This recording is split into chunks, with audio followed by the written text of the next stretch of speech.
Quiero comenzar con una ilustración que creo que he usado en otras ocasiones, pero creo que es pertinente por algo que quiero decir inmediatamente después de la ilustración. Y es que no hace mucho tiempo atrás se hizo una prueba entre estudiantes japoneses y estudiantes norteamericanos. Se les sometieron a pruebas de matemáticas y al final se hicieron otras pruebas emocionales y psicológicas entre ellos, y resultó que desde el punto de vista de su puntuación a los norteamericanos le fue peor que a los japoneses. Sin embargo, desde el punto de vista de cómo cada grupo se sintió, los japoneses, habiendo leído mucho mejor, se sintieron mucho peor, y los norteamericanos, habiendo obtenido las peores calificaciones, sintieron que le había ido mucho mejor que a los japoneses. La razón por la que yo digo eso es porque es posible examinarse a sí mismo y concluir que estamos muy bien. Esa es la razón por la que yo quisiera pedirle a Dios, y esta es mi oración. No tenemos que cerrar los ojos, Él escucha las palabras que hacemos, que pronunciamos con nuestros ojos abiertos también, pero esta es mi oración, que en esta hora sea el Espíritu de Dios que nos examine. Y que sea el Espíritu de Dios que al final de la hora nos dé un veredicto de dónde estamos y cómo estamos. El apóstol Pablo, un solo versículo yo voy a leer en el capítulo 13 de 2 de Corintios, versículo 5. Poneos a prueba para ver si estáis en la fe. Examinaos a vosotros mismos. ¿O no os reconocéis a vosotros mismos de que Jesucristo está en vosotros, a menos de que en verdad no paséis la prueba? Poneos a prueba para ver si estáis en la fe. Examinaos a vosotros mismos. Yo no sé cuántos de ustedes saben que este retiro ha sido organizado básicamente por el ministerio Hombro con Hombro, los hombres que dirigen ese ministerio, más algunos otros hermanos que han hecho un esfuerzo extraordinario, y que por la manera en que lo han podido organizar, nosotros los ancianos hemos tenido prácticamente muy poco que ver con ello, y eso le damos muchas gracias a Dios por eso, porque nos ha descargado inmensamente del trabajo que ese tipo de cosa implica. Pero yo lo menciono a manera de introducción porque de ellos viene la sugerencia de que expongamos los temas que hoy estamos exponiendo.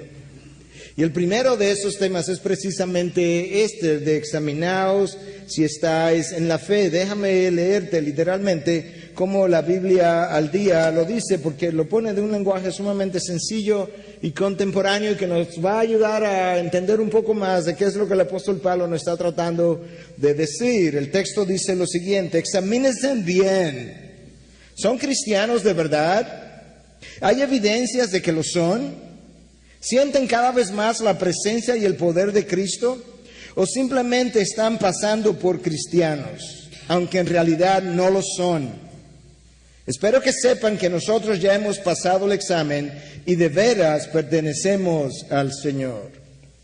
Asumamos por un momento que el apóstol Pablo está aquí y que nos ha hecho estas preguntas en un lenguaje contemporáneo, en un lenguaje sumamente llano. La pregunta es, en resumen, ¿cuánto de lo que estamos aquí tenemos la certidumbre de que si morimos en este momento vamos a ir directamente a la presencia de Dios?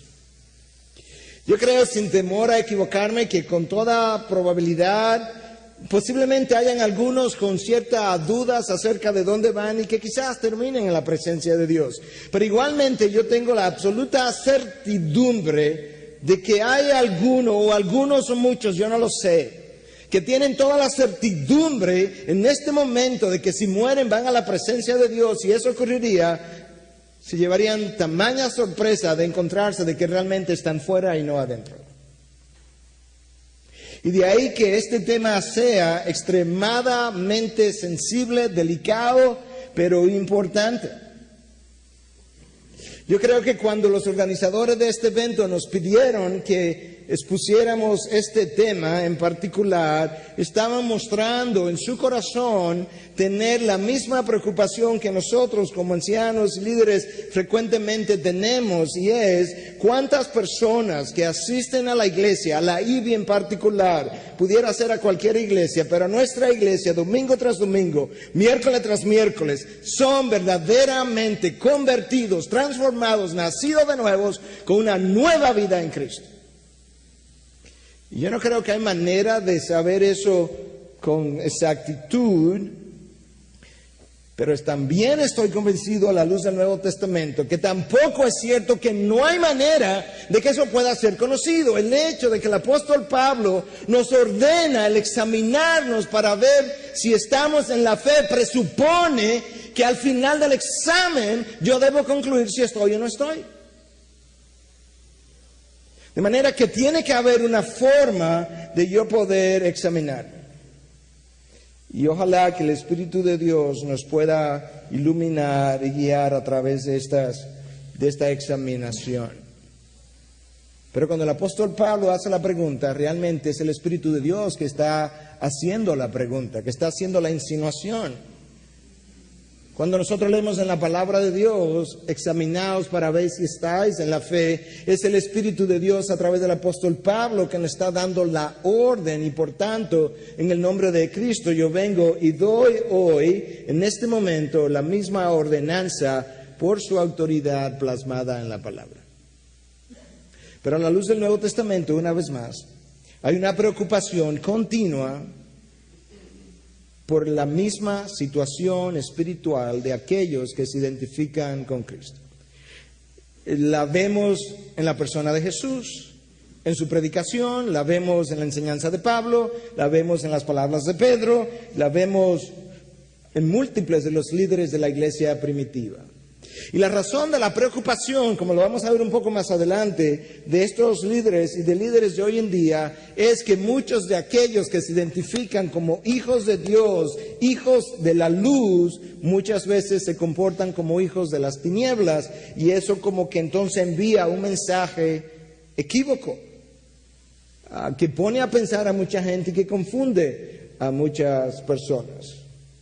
Y quizás de inicio sería bueno hablar de qué cosas no hablan necesariamente de que yo soy un creyente. Quizás podemos comenzar por ahí. ¿Qué cosas no hablan de que yo soy una persona transformada, nacida de nuevo? Para luego hablar de cuáles son las evidencias a la luz de la palabra de Dios que sí dicen con certidumbre de si yo estoy o no estoy.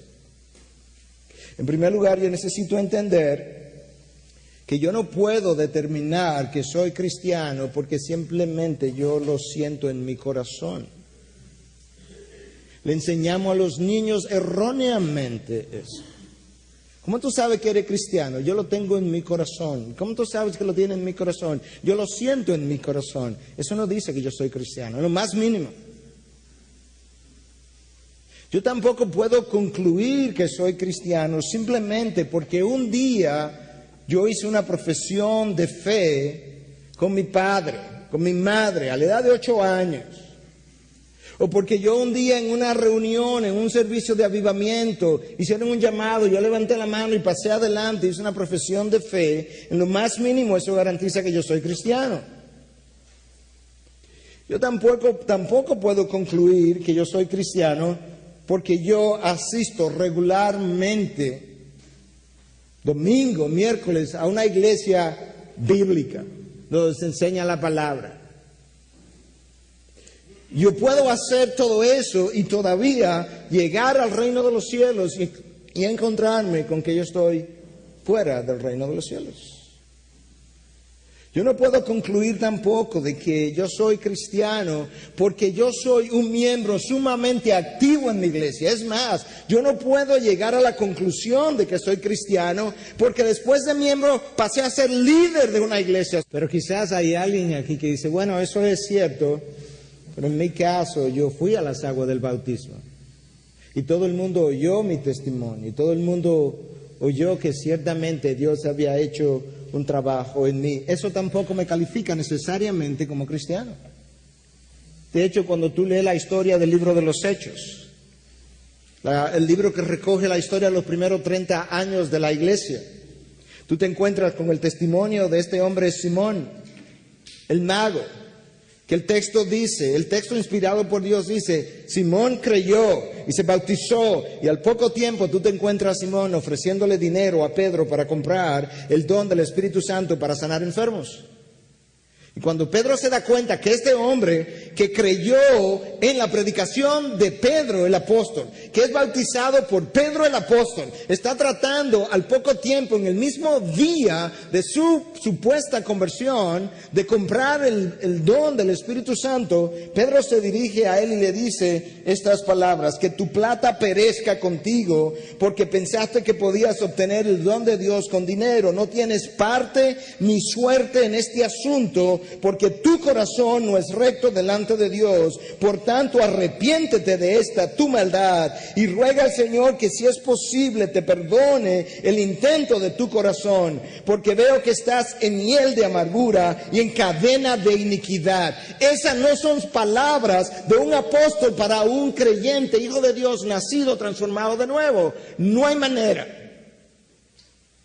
Esas son palabras de Pedro para un hombre que acaba de bautizarse, que acaba de dar testimonio de que él ha creído y de que ahora, habiéndose identificado como cristiano, está tratando de hacer algo que solamente pudiera caber en la mente de un incrédulo, y por tanto su reprensión, y le dice: arrepiéntete de esta tu maldad. Y me doy cuenta que tú todavía estás en cadena de iniquidad. En otras palabras, Cristo no te ha hecho libre. Y eso nos ayuda a nosotros a entender que ciertamente Pablo tiene razón. Yo necesito examinarme para ver si yo estoy en la fe. Que muchas de las cosas que la iglesia de hoy en día entiende, acepta como buena y válida, como testimonio de que ciertamente yo nací de nuevo, pertenezco a la familia de Dios, no son parte de la experiencia del Nuevo Testamento.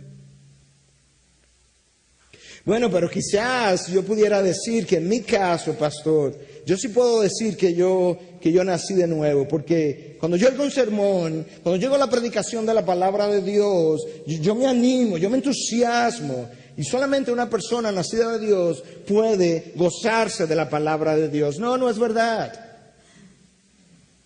Cristo nos dice que no es verdad. En la parábola del sembrador, Mateo capítulo 13. El sembrador es el predicador que sale a sembrar la semilla, la palabra misma, y esparce la semilla en múltiples lugares. Y la semilla, que es la palabra, va cayendo en diferentes tipos de terrenos, que son diferentes corazones de los hombres. Y una semilla cae entre pedregales, y otra cae entre espinos, y otra semilla cae en tierra buena. Pero resulta que la manera en que, y otra semilla cae junto al camino. Pero resulta que la única tierra, el único terreno que produce fruto como evidencia de que algo ha ocurrido genuino y verdadero es el último. Pero Cristo habla de un grupo de hombres, un grupo de individuos, de personas que oye la palabra de Dios, escucha, y enseguida la recibe con gozo. Escuchó la palabra, la recibió con gozo, se entusiasmó, pero no tiene raíz profunda en sí mismo, sino que solo es temporal. El gozo lo recibió, lo experimentó, se animó, pero es temporal. Y cuando por causa de la palabra llega la aflicción o la persecución, enseguida tropieza y se cae. Y él continúa diciendo en Mateo 13:22, y aquel en quien se sembró la semilla entre espinos, este es el que oye la palabra de Dios, mas las preocupaciones del mundo y el engaño de las riquezas ahogan la palabra y se queda sin fruto. Y como Cristo mismo dijo, por sus frutos los conoceréis, resulta que el que oyó la palabra y la recibió con gozo y fue solamente temporal, se quedó sin fruto, no tuvo salvación. El que oyó la palabra y la recibió con gozo, pero resulta que se fue a trabajar al mundo, y ahora en su afán de hacer dinero, las preocupaciones del mundo, se enfrió con relación a la palabra que escuchó, tampoco recibió transformación de vida, y si no fue transformado tampoco recibió salvación y conversión. Examinaos para ver si estáis en la fe, porque solamente en esa parábola de 4 o 5 tipos de corazones diferentes que Cristo describe, solamente el último grupo de individuos ejemplificados por la tierra buena, es el que produce fruto. Al 30 por 1, al 60 por 1, al 100 por 1, pero esos son los únicos que fueron transformados. Es posible predicar la palabra, es posible participar en la ejecución de milagros. Judas salió con el grupo de los 70 cuando iban 2 en 2. Y cuando regresan vienen gozosos porque hasta los demonios se los sometían y Cristo le dice, no se regocijen de eso, regocíjense de que su nombre está escrito en el libro de la vida. En otras palabras, entre estos 70 que fueron, predicaron la palabra y participaron de los milagros, hay algunos de ustedes que no están escritos en el libro de la vida. Examinaos. Santiago, el medio hermano de Jesús, estaba ampliamente preocupado por esta misma situación. Esa es la razón por la que cuando él escribe su carta, él dice, yo tengo un problema, porque yo estoy oyendo de individuos que me dicen que ellos creen que ellos tienen fe, pero cuando yo comienzo a examinar su vida, yo no veo las obras como evidencia de su conversión. Y por eso él dice, y esa fe que tú dices que tiene, que está sin obra, es muerta, y si está muerta es porque no ha sido o no es el resultado de un corazón transformado. Alguno dirá, tú tienes fe y yo tengo obras. Muéstrame tu fe sin las obras y yo te mostraré mi fe por mis obras. Te mostraré mi fe por mis obras. No es que yo tengo fe porque las obras me la han producido, no, sino que las obras que hago son la evidencia y el fruto de mi vida son la evidencia de que ciertamente yo he creído como la palabra de Dios nos manda a creer. Y Santiago tenía la misma preocupación que Cristo tuvo, que Pedro tuvo, que Pablo tuvo, y ahora Santiago está evidenciando. Lo que él está diciendo es, cuando yo veo una vida y la examino a la luz de la palabra, encuentro que a la luz de la palabra sus obras no califican para hablar de salvación, yo no puedo concluir de ninguna manera que ha habido transformación de vida. No importa qué iglesia vaya, no importa cuántas veces esté en la iglesia, no importa cuántas veces al día ore, esas no son las evidencias de un corazón transformado. Ni la palabra de Dios habla de esa manera tampoco. El apóstol Juan, cuando llega a sus 90 años, al final de su vida, con un corazón tierno, donde él habla de hijitos, al mismo tiempo que habla con firmeza, habla con dureza acerca de un grupo de creyentes, de supuestos creyentes también, y es Juan a lo largo de su primera carta que nos deja ver claramente cuáles son las evidencias claras de que un corazón, una vida ha sido transformada. Y precisamente de esas cosas yo quiero hablar, pero ya vimos cuáles son las cosas que en realidad no nos dejan ver con certidumbre de que yo he experimentado transformación. Y hay múltiples problemas cuando eso ocurre. Cuando una persona se dice cristiano y luego su vida no evidencia los frutos verdaderos de una conversión, él crea mucha confusión. Cuando está dentro de la iglesia crea mucha división. Cuando está en su familia crea un mal testimonio. Es un mal testimonio para el nombre, para la causa, para la iglesia a la que pertenece. Cuando esa persona, por su carisma, por sus dones, por su influencia, por su forma de hablar, sube a un lugar de preeminencia y tú pones poder, el manejo de las cosas santas en manos de personas que no son personas convertidas, tú ahora tienes lobos entre ovejas que pueden hacer mucho daño. Y esa es la razón por la que una y otra vez hay una preocupación continua a lo largo de todo el Nuevo Testamento, desde Cristo hasta el final, hasta Juan, que es el último de los apóstoles, que se está preguntando y poniendo a prueba la genuidad de nuestra fe. Y es mi oración, es mi deseo, que al final de esta hora, en la medida en que seguimos hablando, el Espíritu de Dios, es el Espíritu de Dios que pueda comenzar a producir convicción en los corazones y nos pueda decir, no el pastor, no los líderes, cuáles de aquellos que aquí estamos sentados, si morimos en este instante, vamos a ver a Cristo cara a cara. ¿Y cuántos estaríamos totalmente sorprendidos de encontrarnos afuera de su reino? Yo creo que no hay ninguna otra pregunta más seria que esa. Hay una sola cosa peor que el no ser cristiano. Y es el decir que soy cristiano y creerlo y no serlo. Yo creo que eso es la condición más seria en la que nosotros pudiéramos estar. Porque cuando yo digo que soy cristiano y me lo creo y no lo soy, no hay nada, absolutamente nada que yo vaya a hacer diferente a lo que hasta hoy he venido haciendo, porque yo tengo la certidumbre de que yo he creído. Y lamentablemente eso es lo que la iglesia de Cristo de hoy en día le ha vendido a sus miembros.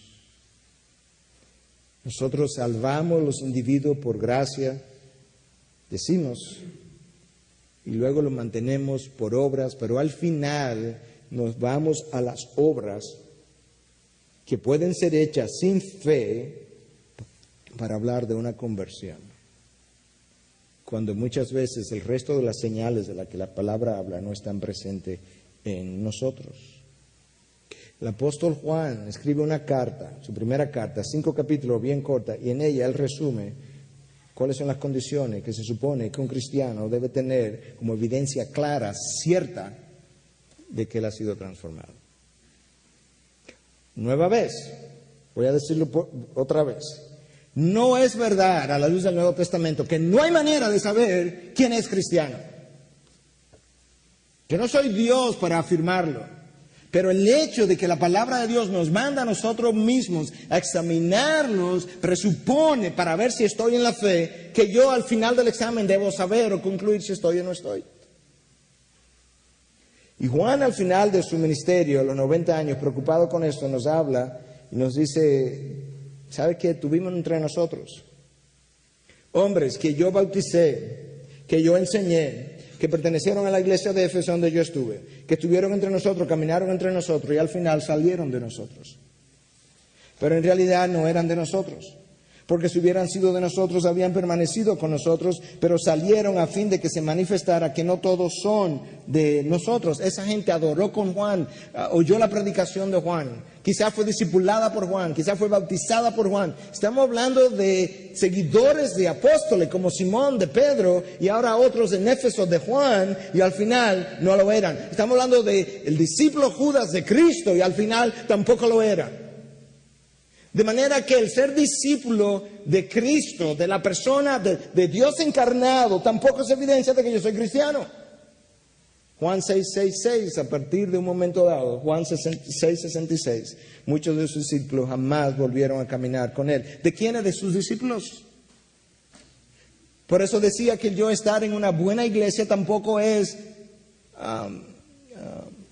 marca distintivo de que yo he sufrido conversión. Porque gente supo estar con Cristo, no en una iglesia, no, con Cristo. En su círculo íntimo de 12 y no serlo. Pero Juan nos ayuda a hacer una radiografía y un electrocardiograma espiritual de nuestras vidas. Eso es lo que yo quiero hacer a partir de este momento.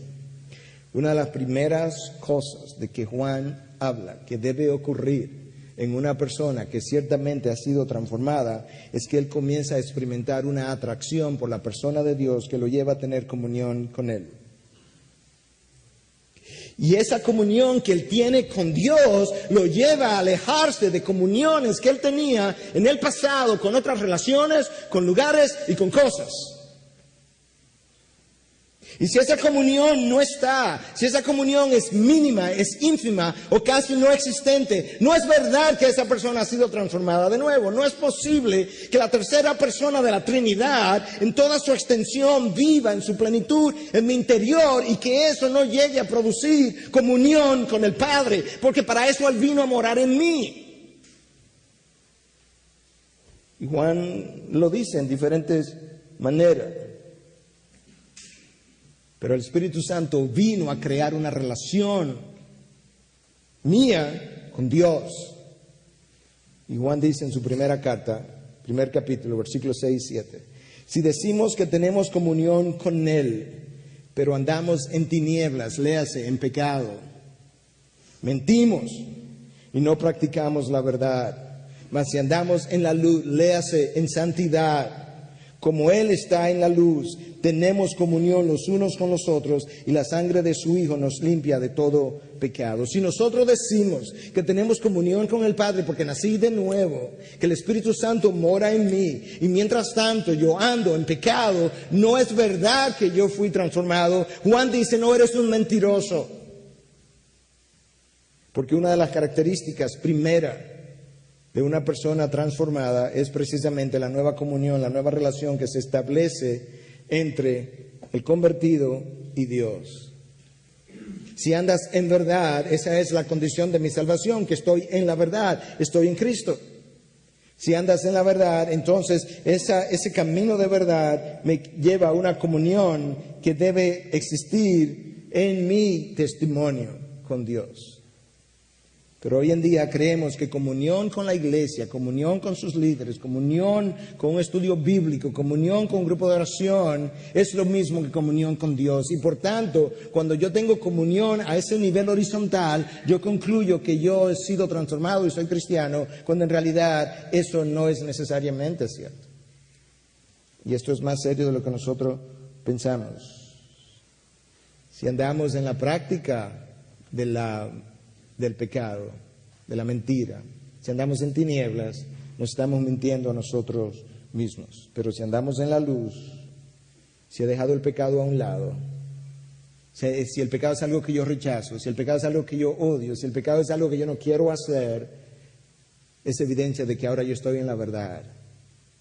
Y la razón por la que yo tengo ese rechazo hacia esas cosas es mi nueva atracción hacia Dios y mi nueva comunión con Él. Mi nueva comunión con Él me lleva a dejar precisamente la comunión que antes tenía con otras personas, cosas y lugares. La persistencia del deseo en mí de permanecer en comunión con esas personas, esas relaciones, esos lugares y esas cosas del mundo de pecado es la evidencia de que yo no tengo una nueva comunión con Dios. Y Juan habla de eso precisamente. Esa comunión con el Hijo de Dios o a través del Hijo de Dios es la que el Espíritu de Dios vino a producir en mí. La presencia o ausencia de esa comunión con Dios habla en favor o en contra de mi salvación. La presencia o ausencia. Y no solamente la presencia o ausencia, el disfrute o no. No es posible que una persona regenerada, cambiada, habitada por el Espíritu Santo, no disfrute una relación nueva con Dios Padre, que eso fue exactamente lo que el Espíritu de Dios vino a hacer. Número 2. Juan habla de que ese nacido de nuevo no solamente se deleita en su comunión con Dios, sino que también lleva una vida de obediencia. Capítulo 2, versículo 3 al 5. Y en esto sabemos que hemos llegado a conocerle. Escucha, en esto Juan va a decir, déjame hablarte con claridad ahora, ¿cómo yo sé si yo soy nacido de nuevo? Porque el nacido de nuevo ha llegado a conocerle. En esto sabemos que hemos llegado a conocerle si guardamos sus mandamientos. El que dice, yo he llegado a conocerle, y no guarda sus mandamientos es un mentiroso. Y la verdad no está en él. Pero el que guarda su palabra, en él verdaderamente el amor de Dios se ha perfeccionado. En esto sabemos que estamos en él. ¡Wow! La condición de salvación es la condición de estar en Él. Juan dice, déjame hablar claramente, a la edad de 90 años, después de haber vivido, luego que he sido apóstol, luego que he predicado y he visto muchas cosas, déjame decirte claramente cómo sabemos que estamos en Él, cómo sabemos que somos salvos si guardamos sus mandamientos. Y si alguien dice que le conoce y no guarda sus mandamientos, es un mentiroso. ¡Wow! ¿Te das cuenta de lo que el apóstol está diciendo? Escucha bien. Mi vida de obediencia es evidencia de que ciertamente yo he sido transformado.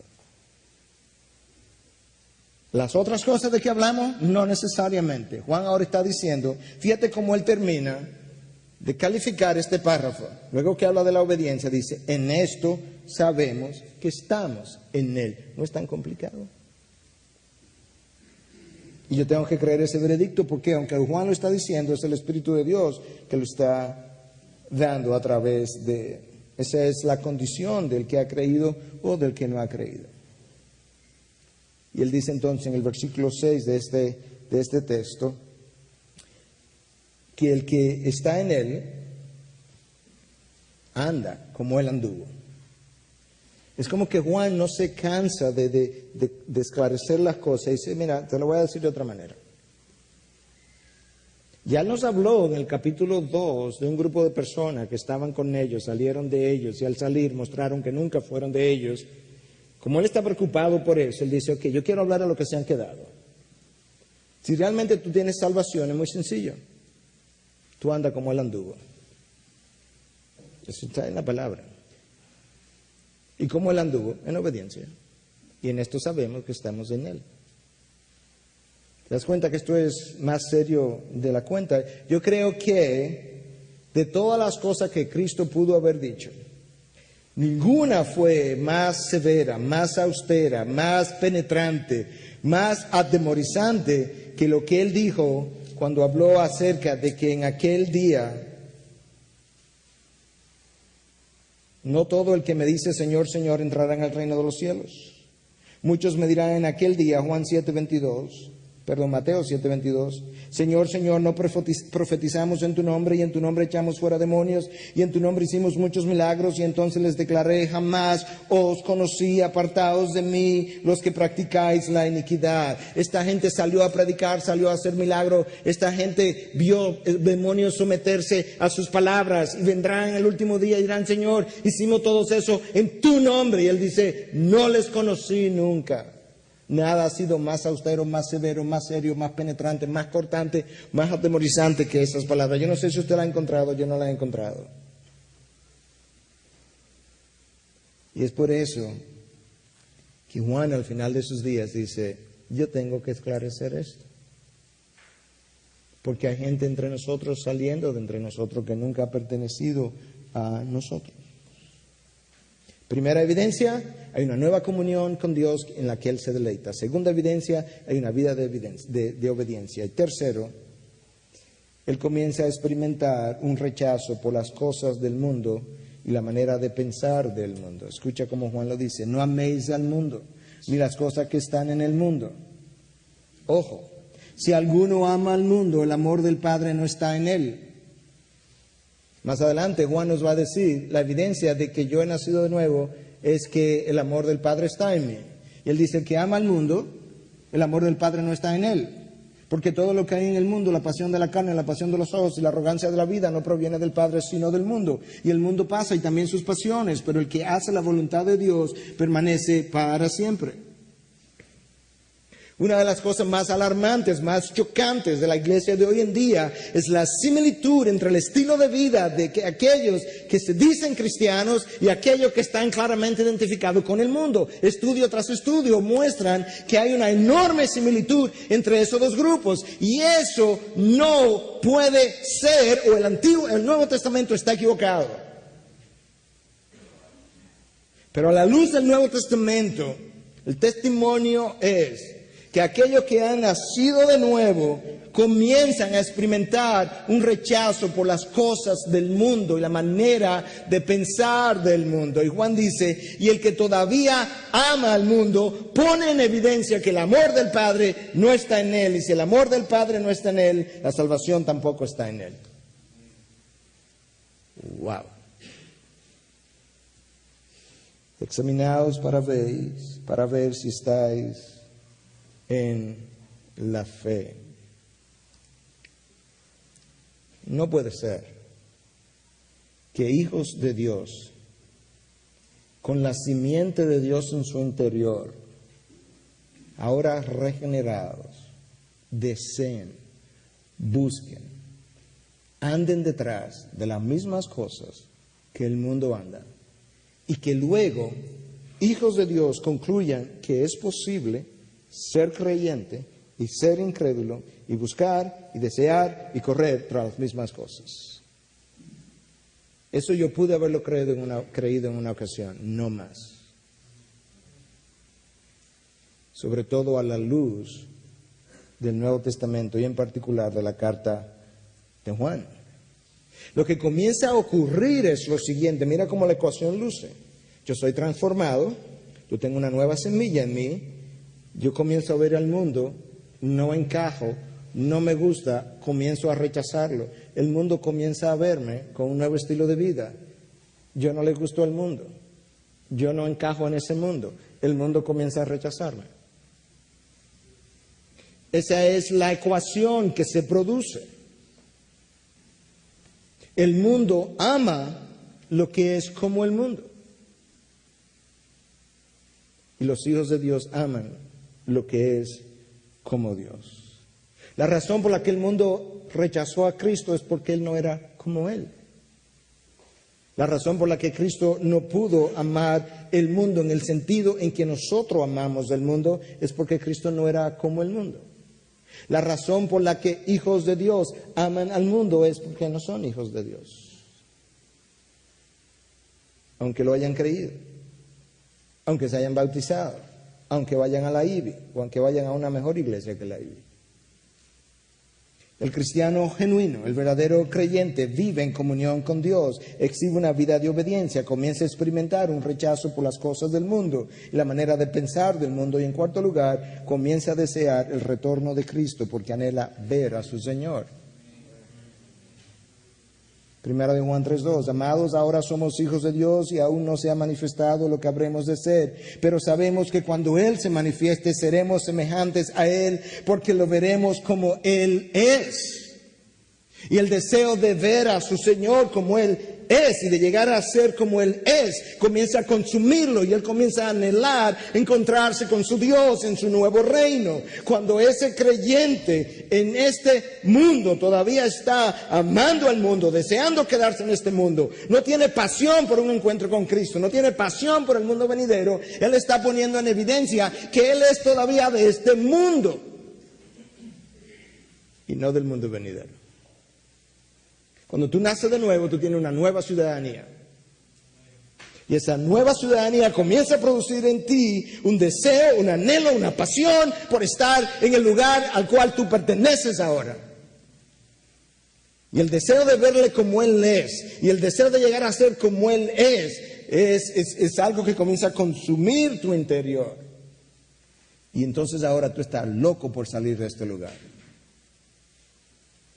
Es una incongruencia pensar en hijos de Dios que están cómodos, confortables en este mundo y que quisieran permanecer en este mundo y quisieran que Cristo retardara su retorno, su regreso, su venida, porque ellos están disfrutando tanto este mundo que en realidad déjame disfrutarlo un poco más.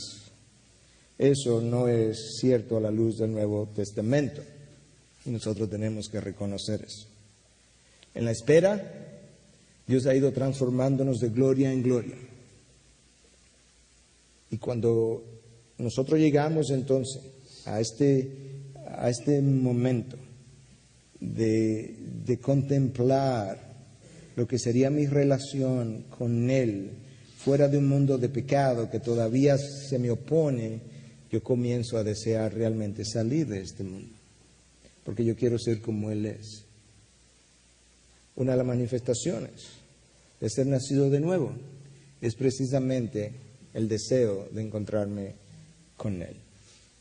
Nota cómo estas características de las que Juan va hablando se van superponiendo una con otra. En primer lugar, tú vives en comunión con Dios, producto de tu nueva relación, de tu nuevo nacimiento. Tú exhibes una vida de obediencia, tú rechazas las cosas del mundo y la manera de pensar del mundo, tú deseas el retorno de Cristo, pero también tú deseas una vida de santificación que te lleva a alejar del pecado.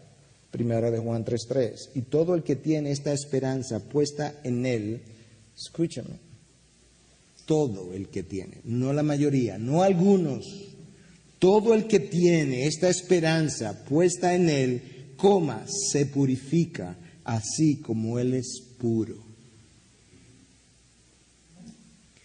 La ausencia del deseo por santificación es una enorme evidencia de que yo nunca he nacido de nuevo.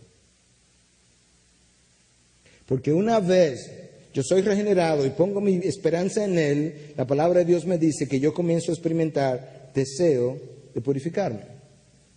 ¿Sabes por qué? Porque el Espíritu vive en mí. Y el Espíritu pone en mí el querer y el hacer. El Espíritu me pone a desear, a querer que yo me santifique y luego me da el poder para que yo termine santificado. ¿Te das cuenta que esto no es tan complejo? ¿Te das cuenta que lamentablemente nosotros hemos vendido un mensaje, un evangelio que es otro evangelio, pero que no es el evangelio de la palabra de Dios? Ese cristiano genuino, verdadero, cambiado, transformado, va experimentando un rechazo cada vez mayor por el mundo de pecado. Nota que el incrédulo ama el pecado, busca el pecado, se deleita en el pecado, piensa en el pecado, sueña con el pecado. Pero Juan dice, pero todo el que tiene la esperanza puesta en él se purifica a sí mismo como él es puro. En otras palabras, la idea de la santidad de Dios se constituye en un motor, en un impulso, en una motivación para el verdadero creyente llegar a santificarse. Él no necesita otra cosa. Él no necesita las amenazas, él no necesita las consecuencias. Él, saber que su Señor es puro, se constituye para él en una forma o una motivación de santificación. Y Juan amplía este concepto. Escuchen, que ahora lo dice todavía mucho más claro y todavía mucho más duro. Esto es Juan a los 90 años, que todavía está hablando de esta manera. El que practica el pecado es del diablo. Porque el diablo ha pecado desde el principio. El Hijo de Dios se manifestó con este propósito para destruir las obras del diablo. Escucha lo que Juan dice.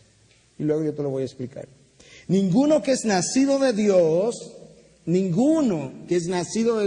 cero, nadie que es nacido de Dios practica el pecado. Porque la simiente de Dios permanece en él y no puede pecar, porque es nacido de Dios. En esto se reconocen los hijos de Dios y los hijos del diablo. Todo aquel que no practica la justicia no es de Dios, tampoco aquel que no ama a su hermano. Cuando Juan habla de que ninguno que es nacido de Dios practica el pecado, él no está diciendo que los que son nacidos de nuevo jamás han vuelto a pecar, no. Lo que él está diciendo es que su estilo de vida no está caracterizado por un estilo de pecado. Él no vive en eso. Esa no es la característica número uno de su forma de vivir. Eso no es como el mundo le conoce. Eso no es como su esposa le conoce. Eso no es como su esposo le conoce. Eso no es como sus hermanos le conocen.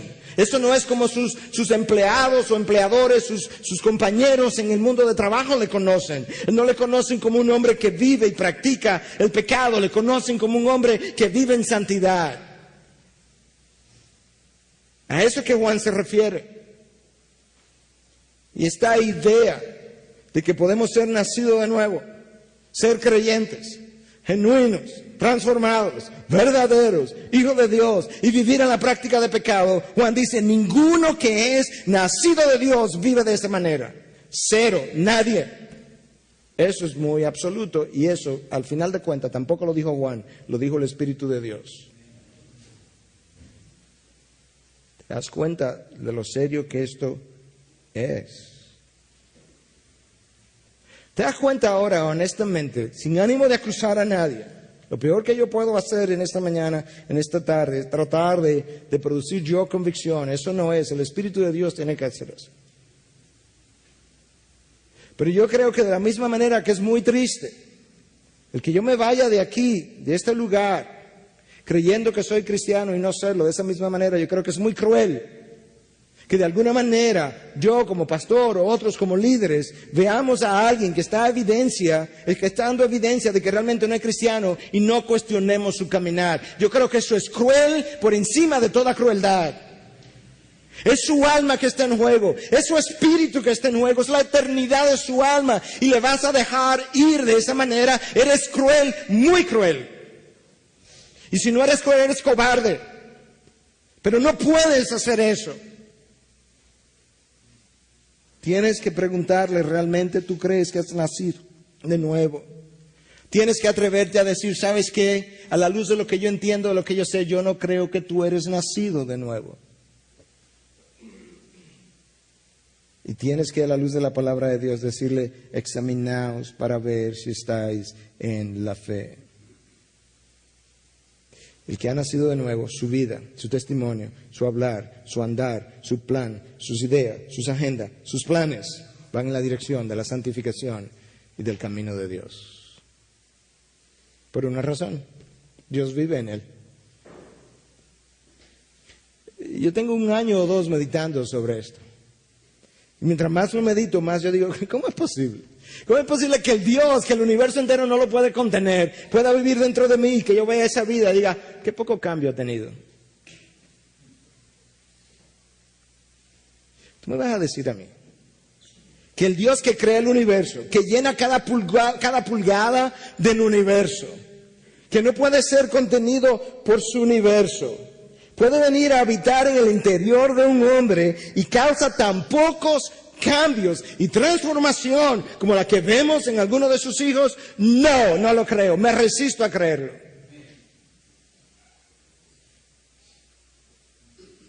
Y creo que la palabra de Dios está ahí para apoyar eso que estamos hablando. Yo creo que de todas las señales,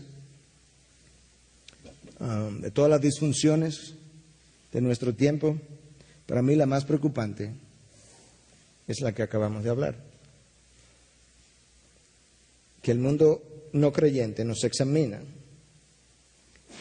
nuestro estilo de vida y los de esto y dice, encuentro poca diferencia entre el incrédulo y el creyente, pero en este de que vive Dios adentro de ellos. Sin embargo, dice el mundo, el número de divorcios es el mismo, el número de pecados es el mismo, el número de violaciones son la misma, el número de todos son la misma. El número de personas que violan sus impuestos son lo mismo, el número de personas, la manera como visten es igual, la forma como compran es igual, pero Dios vive adentro de ellos. Nice. Si eso es verdad, ¿qué tipo de Dios es ese que afecta tan poco la vida de aquellos en quienes Él viene a ser morada? No, la realidad es otra. Y Juan nos está ayudando a entender cuál es realmente la realidad. Yo creo que uno de los problemas que tenemos hoy en día en las iglesias, te voy a decir cuál es uno de los problemas. Tenemos una iglesia, en sentido general, activista. Esa iglesia activista tiene muchas actividades y nosotros creemos que debemos tener muchos ministerios para las diferentes edades. Que resulta que cuando tiene muchas actividades, eso genera mucho interés. Ese interés generado hace que mucha gente se sienta atraída, que mucha gente participe, como miembros, como líderes. En su participación hay un entusiasmo por pertenecer. Y ese nuevo deseo y entusiasmo por pertenecer, que es una de las necesidades primordiales del hombre, lo lleva a unirse a grupos, a ministerios, a iglesias, y él se siente bien. Y él ha llegado a concluir que su bienestar es indicación de transformación. Pero la palabra de Dios no nos da ese tipo de evidencia como indicativos de que una persona ha sido nacida de nuevo. Somos muy dados a la producción. La iglesia crece, nos volvemos productivos.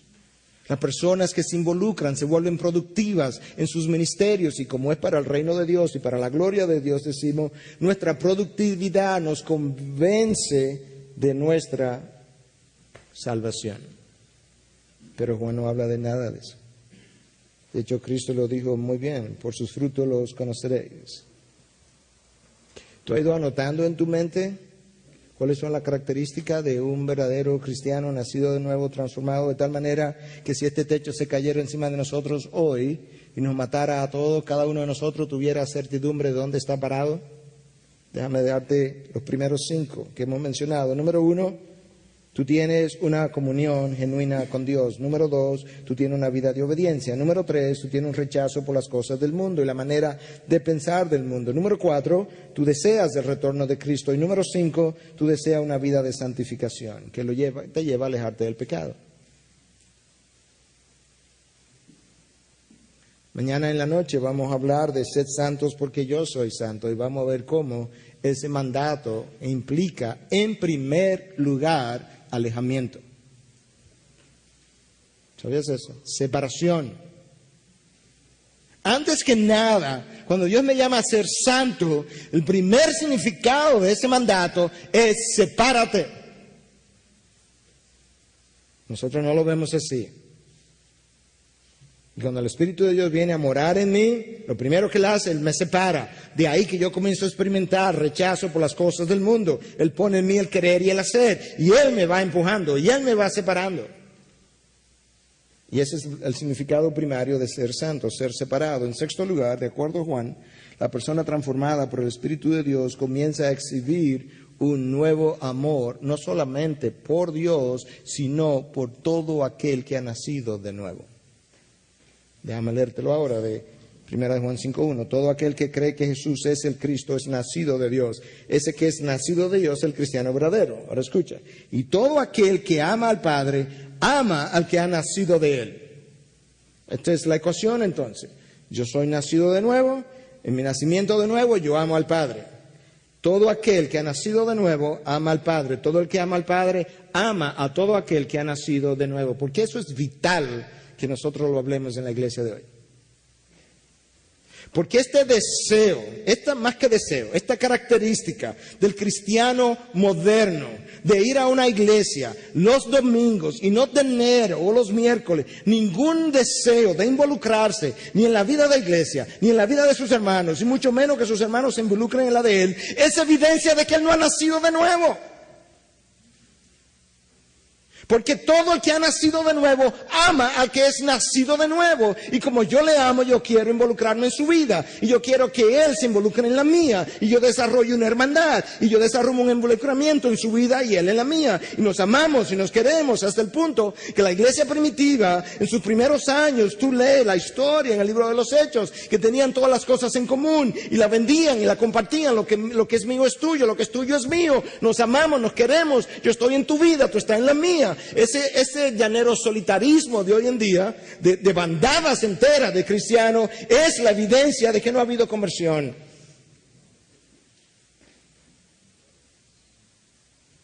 Todo el que es nacido de nuevo, ama al que es nacido de nuevo. Y yo no lo dije, lo dijo Dios en su palabra. Si no es posible, sí, yo soy cristiano, yo voy a la IBI. Y tus hermanos, bueno, yo realmente no conozco mucha gente. Ajá, ¿y cuánto tiempo tú tienes? 3 años. Ajá, sí, es que yo soy así, tú sabes, yo soy de temperamento así. Eso no es lo que Juan dice. Juan no dice, todo el que es de ese temperamento no se involucra en la vida de los otros, ni ama a los otros. Juan dice, todo. Si una de las cosas que a mí me llama la atención de primera de Juan son los absolutos, ninguno, nadie, todo. ¿Eso es increíble? Es como que Dios, antes de apagarle las luces a Juan, porque él tiene 90 años, está a punto de morir.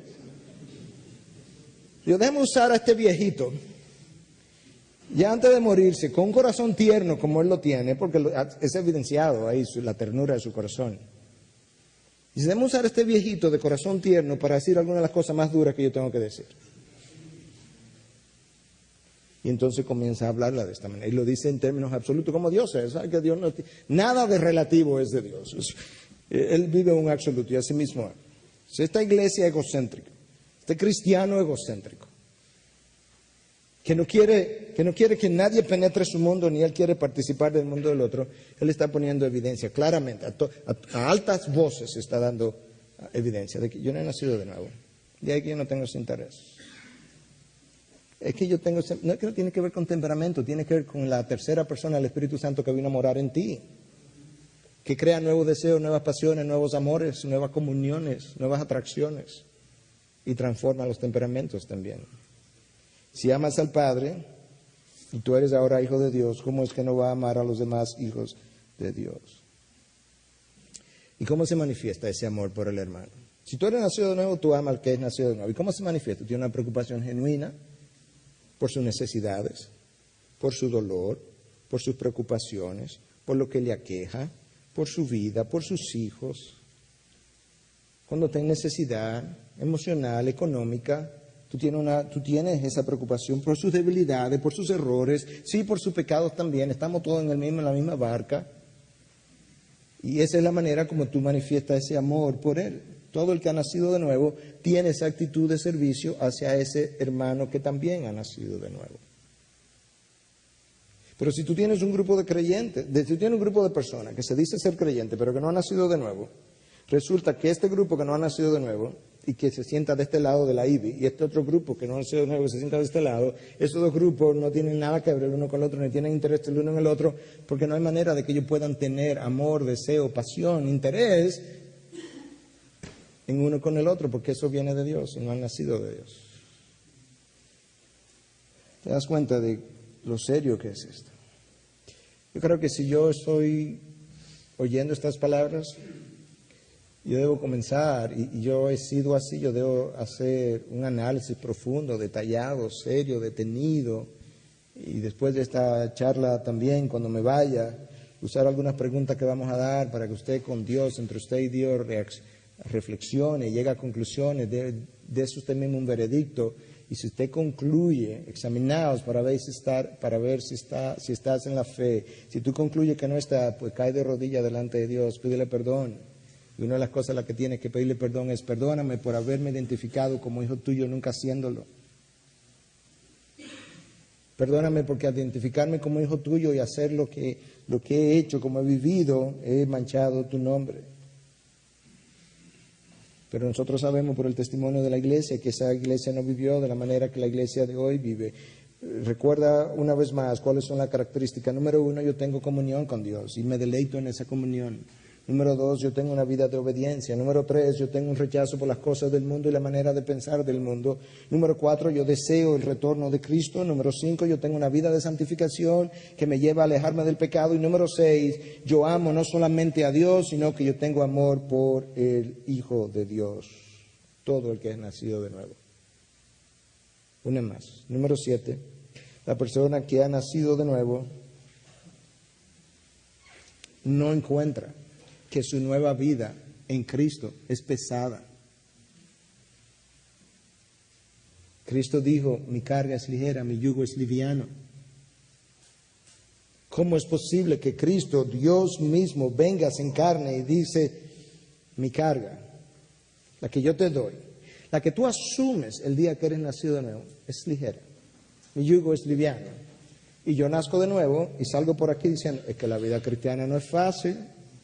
¿Tú crees que es fácil lo que Dios le pide a uno? Oye lo que Juan dice, el mismo viejito todavía. Primera de Juan 5:3, porque este es el amor de Dios, que guardamos sus mandamientos, y sus mandamientos no son gravosos. Dios me dice: mis ordenanzas, yo testifico, no son pesadas, no son gravosas, no es verdad. Tú mientes cuando lo dices de esa manera. Pero para tú experimentarlo de esa manera, déjame devolver. Yo creo que no voy a sonar orgulloso, porque yo debo saber si yo creo que soy nacido de nuevo o no. Si yo no creyera que soy nacido de nuevo, yo no pudiera estar predicando este sermón. Sería una hipocresía. Yo no soy Juan, yo no tengo 90 años ni tengo su santidad. Y yo testifico que sus mandamientos no son gravosos. En lo más mínimo. No hay nada más dulce, no hay nada más liberador que sus mandamientos. No hay nada más atractivo, no hay nada más deseable que sus mandamientos.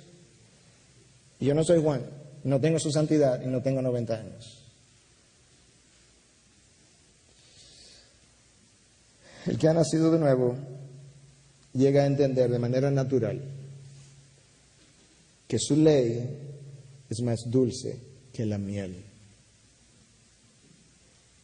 ¿Y quién hace eso? El Espíritu de Dios que mora en ti. Cuánto amo tu ley día y noche. Pastor, pero es que la gente es diferente. ¿Ok? ¿Qué tú quieres decir? No todo el mundo le gusta leer la palabra. Oye lo que yo sé también. Cuando un bebé nace, todos los bebés son diferentes. Y todos los bebés antes de nacer no tienen deseo de comer. Y todos los bebés que son diferentes, tan pronto nacen, tienen deseo de comer, tienen hambre. ¿Y sabe lo que Pedro dice? Que tiene la misma preocupación por estos cristianos que no son cristianos. 1 Pedro 2:2, desead como niños recién nacidos la leche pura de la palabra, para que por ella crezcáis para salvación. Si hay algo que yo sé, es que cuando tú vienes del mundo, harto de consumir la dieta del mundo, y nace de nuevo, es como salir del vientre, tú experimentas hambre por la palabra. Y la razón por la que tú experimentas hambre por la palabra no tiene nada que ver con que yo soy sanguíneo, soy colérico, soy flemático, soy del otro. ¿Sabe por qué? Porque el nuevo poder de Dios que habita en mí pone el querer y el hacer. Y como Dios sabe que el instrumento número 1 de mi santificación es su palabra, y ahora Él vive dentro de mí, y Él quiere que yo me santifique porque Él me ama, y para yo poder ser como Él es, yo tengo que ser santo. El Espíritu de Dios que pone el querer y el hacer, pone en mí el querer leer la palabra, para que yo pueda santificarme. La ausencia de eso milita fuertemente, profundamente, en contra de mi salvación. Bueno, que me deprimí y perdí el deseo, sí, eso es otra cosa. Pero tenemos enormes multitudes de hijos de Dios, supuestos hijos de Dios, que han hecho profesión de fe, que se han bautizado y que nunca han tenido deseo de leer la palabra. Eso es una contradicción. Algo más con lo que concluyo. Todo eso produce un carácter santo en el que ha nacido de nuevo. Nota como yo dije un carácter santo y no simplemente una vida de santidad. ¿Por qué yo hago la diferencia? Escucha esta última cita de Mateo 5:20. Porque os digo que si vuestra justicia, rectitud moral, santidad no supera la de los escribas y fariseos, no entraréis en el reino de los cielos. Esta gente tenía una vida de santidad, lo que ellos no tenían era un carácter santo. Ellos iban al templo, ellos oraban todos los días, 3 veces al día, ellos diezmaban, ellos ayunaban, ellos conocían la palabra, recitaban la palabra y enseñaban la palabra. Ellos tenían una vida de santidad ante los hombres. Lo que ellos no tenían era un carácter santo. Y eso es importante porque todas esas cosas que nosotros hemos venido hablando, lo que van haciendo es que van transformando no simplemente mis obras, no simplemente mis acciones, no simplemente mis palabras ante los hombres, transforman mi ser interior. Y Cristo dice, si vuestra santidad, si vuestra justicia, si vuestra rectitud moral no es superior a la de todos estos fariseos que conocen la palabra, recitan la palabra, predican la palabra, que ayunan, que oran, que diezman, si tú no eres superior a ellos, jamás entrarás al reino de los cielos. Cristo estaba muy preocupado por un grupo de gente que de labios le honraban, pero su corazón estaba lejos de mí, dijo el Señor. Cuando tú tienes una persona con la simiente del Espíritu de Dios dentro, transformada, regenerada, nacida de nuevo, hijo de Dios, que tiene una nueva comunión con Él, que tiene una vida de obediencia, que tiene deseo de alejarse del pecado, que anhela el retorno de Cristo, que quiere verlo, que quiere encontrarse con Él, que quiere llegar a ser como Él, que odia el mundo y la forma de pensar del mundo, que ama a Dios y ama al hermano, al nacido de nuevo. Esa persona es de esa manera porque en su interior, su carácter, lo que Él es, su esencia, ha sido santificada por Dios mismo. Y ya no es simplemente su vida y sus obras, es su carácter que ha sido cambiado. Examinaos para ver si estáis en la fe. Integridad y Sabiduría es una producción que llega hasta ustedes gracias a los aportes de individuos y empresas comprometidos con la defensa de la fe. Para más información, preguntas y comentarios, visite nuestra página de internet www.integridadysabiduría.org. En esta página encontrará información sobre la producción de este y otros recursos que ponemos a su disposición, como también las formas en las que usted puede contribuir con la producción de programas como estos. Les invitamos nuevamente a visitar nuestra página de internet www.integridadysabiduría.org. Será hasta la próxima, cuando nos reencontremos con Integridad y Sabiduría.